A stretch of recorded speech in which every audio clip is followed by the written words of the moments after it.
welcome back to my channel, The Secret World of Alba. If you're new here, welcome, and if you have been subscribed to me, then welcome back. You guys, for today's mukbang, we have Taco Bell, so we decided to get some Taco Bell. I got a burrito supreme here. We got some tacos. We got a little bit of everything, okay? Let me try to put my AC down. Hopefully you guys are able to see us. So on today's story time episode, we are going to be talking about me coming to the US. So you guys already heard the first part. You guys know what I went through, what it took me, when I was born, where I was born. You guys know that.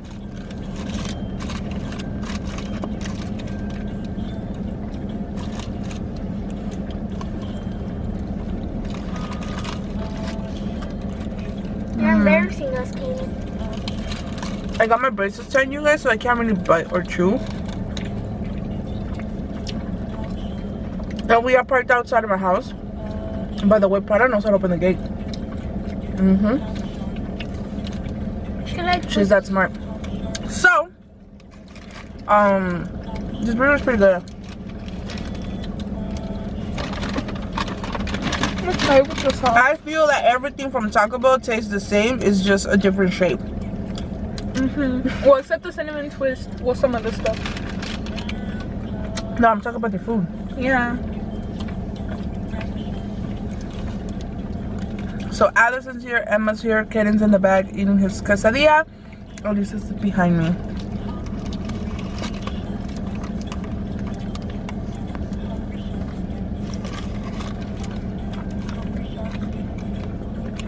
Thank you, Mommy. Thank you, Mama. You're welcome. Alright, guys. A fire ant was on me. It bit me. I killed it. Oh, that hurt. I know. It stung me. I don't know why they're around. But I'm not trying to move my foot, but it hurts. Okay, you guys. So, I entered this country on February. Yeah, it was February. Mom. So, let me tell you guys about meeting my parents for the first time. They went to LA because the Coyota that brought me, she lived in LA. Two hands. She had a condo there. I remember it was like a, now I know it's a condo, but back in the day, like, I didn't know because I was a little kid. But it was like a house, well, a little apartment, two-story apartment. You give me So, the other bottle. a condo. No. Here. So, you guys, it was at night. Okay, I got picked up at night. Mama. Okay, mi amor. Love you. Mom. Okay, cómete tu quesadilla. Mom. No, you gotta eat your quesadilla.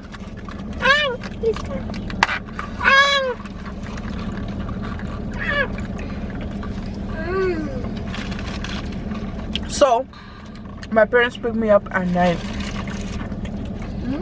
And I remember I was sitting on the couch, and when the Coyota opened the door, my mom and my dad were standing outside of the door, and I was just blank.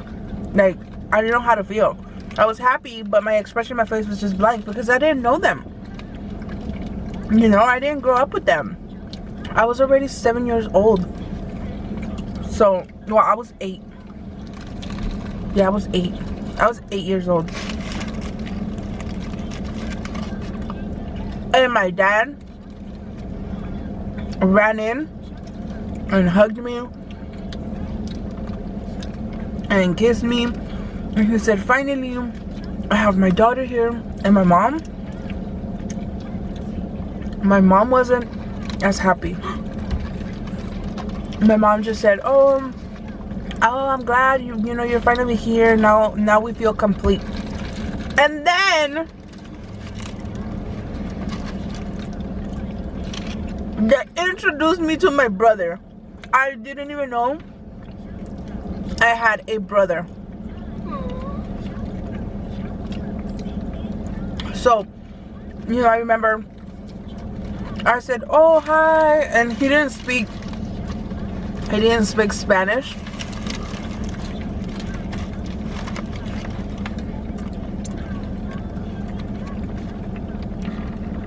So my brother and I were 4 years apart. So I was 8 and he was 4. And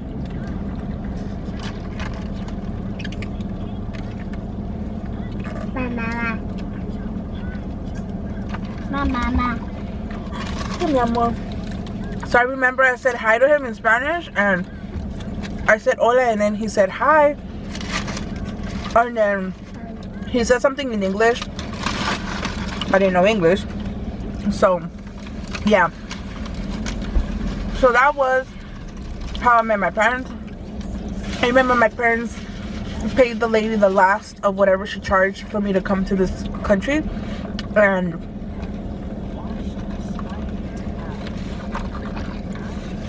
let me just tell you guys something really fucked up. I grew up with my grandma, you guys know that. But tell me why my grandma and my aunt, her daughter, went down to the embassy, applied for a visa, and got approved. Why didn't apply for a visa for me? Why didn't they apply a visa for me? That's what I've always questioned. Supposedly from the stories, my dad has sent money for my grandma to apply for a visa for me, not for them. So, What else did the twins get? This? a taco. Meep. So, excuse me. So to make the long story short, I was finally in the US. And my parents used to live in a really little house. It was a 1 bed, 1 bath, little tiny house. And I remember when we first got to our house, like the whole way towards their house, like we didn't talk.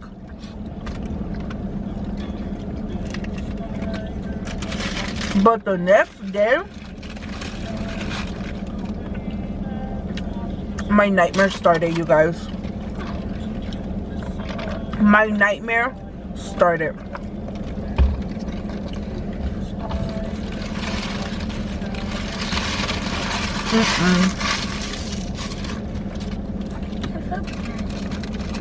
My mom,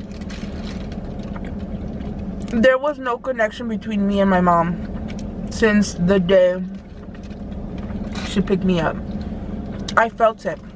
I knew that there was no connection between me and her. I would never have a mother-daughter bond relationship with her. I knew it. The next day, we woke up. My dad had 3 jobs. He was a cook. He would cook at a shelter for some kids. He would work at a restaurant in Universal Studios.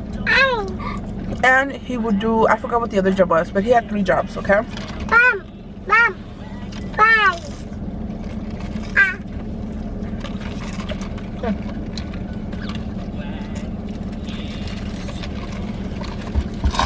Mass?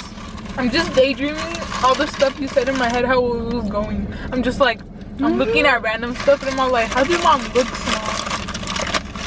Like you. So bad for you, mommy. So ugly and waka like me? Alright. I'm just, So, you guys. The next day, I didn't see my dad. I was with my mom. And automatically, my mom started being very, very cold with me. And very aggressive with me. You guys will see why. So,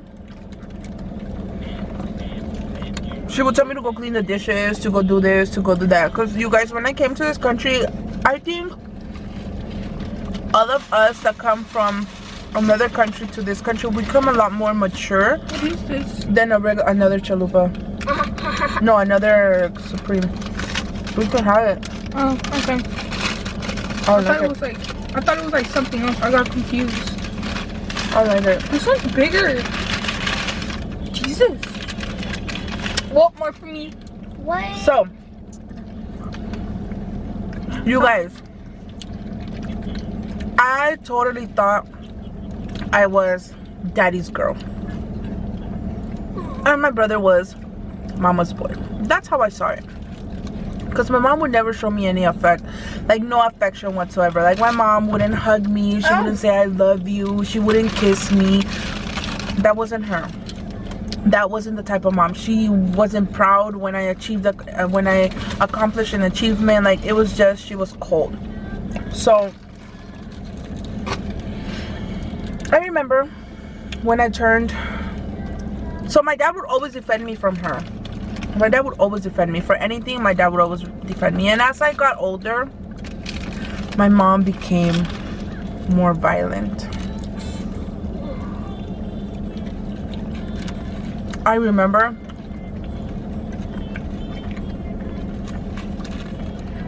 you guys, I remember my mom would tell me to clean the bathroom, and then if it would stink or it wasn't as clean, she would grab me by the hair and literally fucking clean the freaking toilet with my face. And that's how bad it was living with my mom. Horrible. It's like, it's the same thing here with me too. Like dad didn't care, but you cared more, like you were there more. And that's why we left. Oh, What? I remember, you guys, I was in a foster home for almost a year of my life. A lot of people don't know this stuff. Like a lot of people that I went to school with, that were my friends, they didn't know half of the stuff that would go down in my house. Like they didn't know how I lived. Like you guys, I couldn't go to the movie theaters, I couldn't go to my friend's house, I couldn't go to my cousin's house. Like it was just, I was so isolated. Yeah, but you're little. Well, you had her dummy friend over. What? Alyssa's. Remember she? I'm not gonna say here and I'm gonna say that I'm a perfect mom or a fun mom. I'm not, because I am strict. I am strict and I am hard, but trust me, not as hard as what my mom was with me, because my mom was brutal with me. So when I was 9 years old, You want your taco? no, Okay. I was 10. It's Taco Tuesday. When I was Be quiet. 10 years old, oh, let me tell you guys something. When I first started school, so when I first started school in this country, I started 2nd grade. And I didn't start like I started like halfway 2nd grade, because they were already halfway in 2nd grade, and I didn't speak any English. Like you guys, I did not speak at all. Like 0 English, nothing. And I remember I entered 2nd grade, and that's when I made my first friend ever, and her name is Genesis. And she was the sweetest. You guys, I still talk to her on Instagram. We still, you know, hi here and there. But you guys, she was so sweet. Everything that the teacher would say in English, she would say it to me in Spanish. Like that's how smart she was. And like she would protect me from other kids, and like we became such good buddies, like such good friends. I will never forget that. I will always treasure that. Like she was the one that helped me and taught me how to say things in English. Like, you know, like if I would say something, I would say, oh, discúlpame, and then she'll say, oh, in inglés se dice I'm sorry, and then I started saying I'm sorry, like trying to talk in English. But yeah, and like that was the best feeling for me, because she was my friend. Then by the time I finished 2nd grade, when I went to 3rd grade, I got my first citizenship award, you guys, in 3rd grade. By the time I started 3rd grade, I was speaking English, understanding English, reading English, writing English. I learned so fast, but I was so determined to get the language down. I was so determined to thrive, to be smart, to succeed. So 3rd grade, I got my first ever citizenship award, And the teacher was mean, you guys. That third grade teacher that we had, everybody hated her. Nobody liked her because she was mean, but I don't know. I got an award from her, so that was super, super, super special to me. And I remember my dad celebrated that. He said, wow, I'm so happy. You know, let's go out and eat. Let's celebrate. And my mom, like always, a cold fish. So basically, my mom was always jealous that my dad had like more attention towards me rather than her and my brother. But then again, you had to understand, I didn't grow up with them. I grew up miles and miles and miles away from them with my grandmother since I was little. So my dad, I think, was trying to just you know, bring that time, you know, make up for that time. So here, I feel bad for you, mommy. My So, first you guys, citizenship team was like in 4th grade. so What? when I turned 10 years old, you guys, let me tell you guys what happened. Let me tell you this, and I'll probably just end it here because I don't want it to be too long. Because you guys, I have lived so many traumas. I lived so much shit in my life that if I were to literally produce a movie about my life, it would turn into a sequel like Twilight Saga, literally, because that's how much shit I've been through. So you guys, I remember my mom would never ever let me go to my neighbor. So let me explain to you how we lived. So my mom, so we lived in the first house of the block, my cousins lived in the second house, and then my other little cousins in the third house, and then another cousin, no, yes, so we lived like 3 houses next to each other.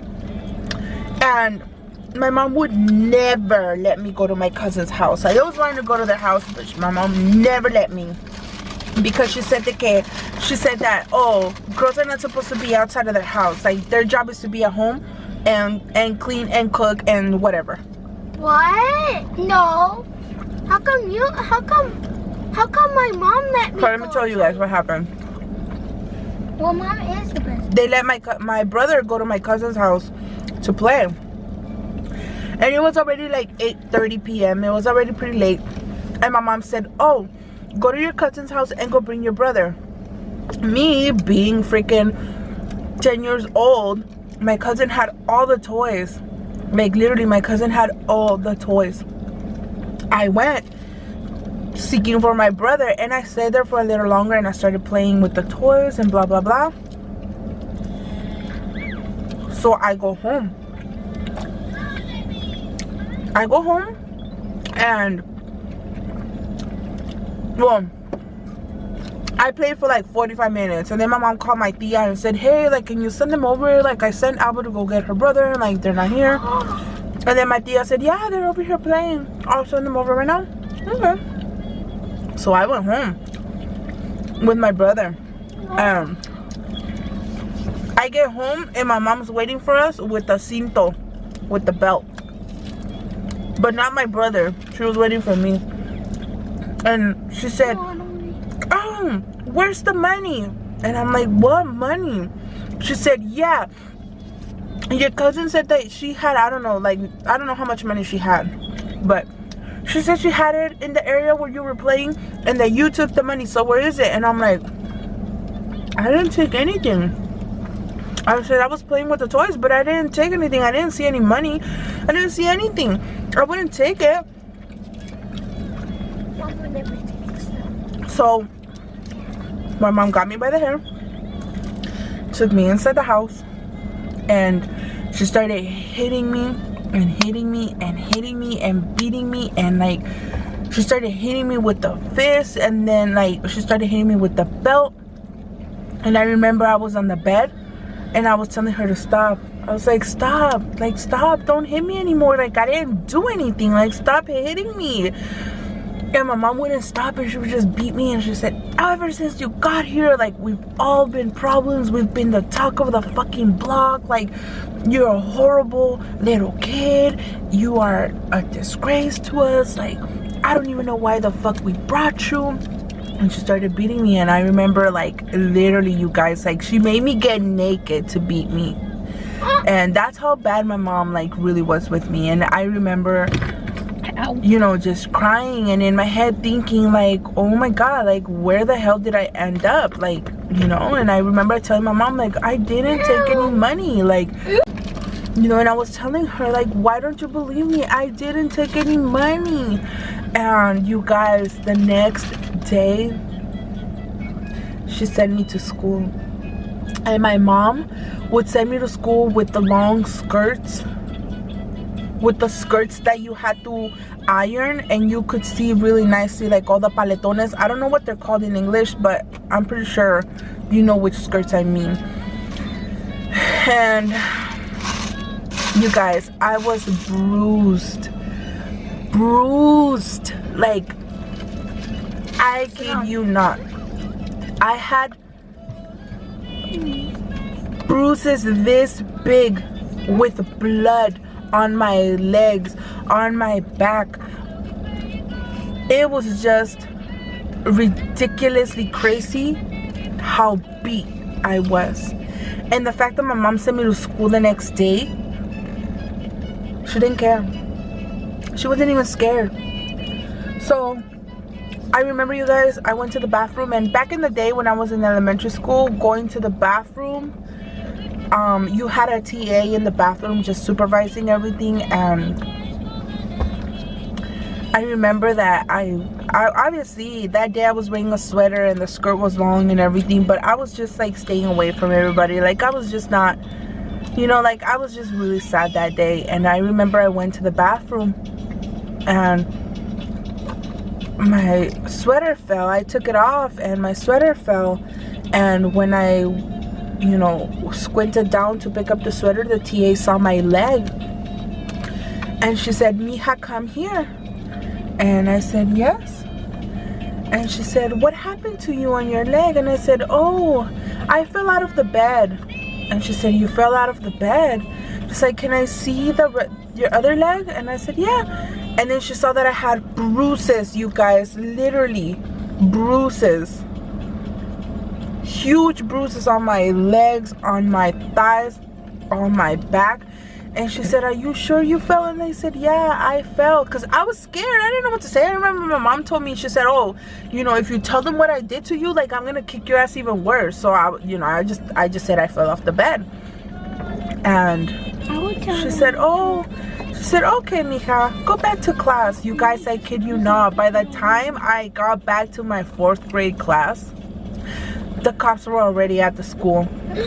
I was already being called to go to the principal's office. And I remember I went, and there were like 10 police officers, you guys, in the principal's office. And they said, "Honey, are you okay?" And I said, "Yeah, I'm okay." And they're like, "But what happened to you?" And I said, "I fell off my bed." And like, "Are you sure?" And I'm like, "Yeah."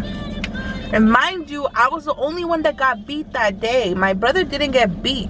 He was always my mom's favorite. So I would always take the fault for everything. I would always get the beating for everything. Like, everything was always my fault.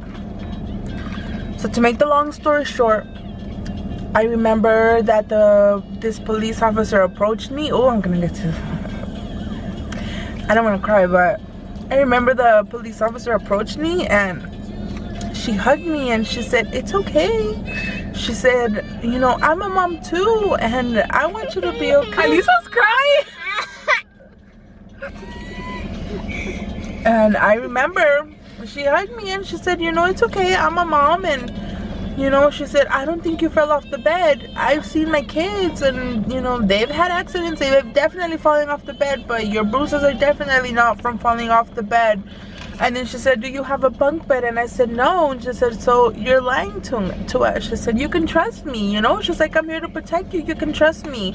What is going on?" And she said, did you get hit?" And I just looked at her and I started crying. And she said, "Who did this to you?" And, you know, and I just, you know, I looked at her and I just kept looking down on the floor. She said, "Did your dad do this?" And I said, "No." You know, I moved my head and I said, "No." And then she said, "Did your mom do this?" And I moved my head and I said, "Yes." And I remember she hugged me and she said, this is never going to happen to you again. You will never ever be hurt like this.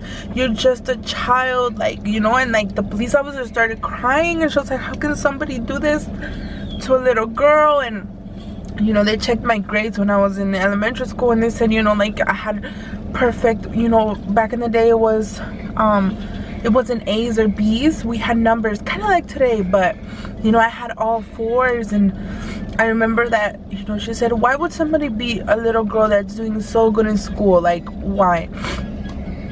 And you guys, I kid you not, that day my mom didn't get arrested because she used to babysit like 10 kids. And they picked up my brother, they checked them, and they said, hey, like, you know, are you okay? Did they hurt you? And she said, and my brother said, no, like, you know, my mom only hit her. And so the police officer took us both, and I remember sitting at the police station, and we went to a foster home. And I remember seeing my mom's anger. You guys, I was in the police car, and I remember just my mom looking at me with such anger, like you have no idea. Like I will never ever forget that day. Like the way she looked at me that day with such anger, like I'm never gonna forget that. And she didn't get arrested. Like I said, she was babysitting 10 other kids. We did have to go to court, and I remember I didn't want to go back to my house, you guys. I remember the foster mom that my brother and I got, like, she was the sweetest. I remember, like, you know, she would wake me up in the morning and she would hug me and say good morning. Like, she gave me everything that I was trying to look for in my mom. Like, she was doing that. She was giving me that. And I remember, you know, I got so attached to her because I was there for almost a year.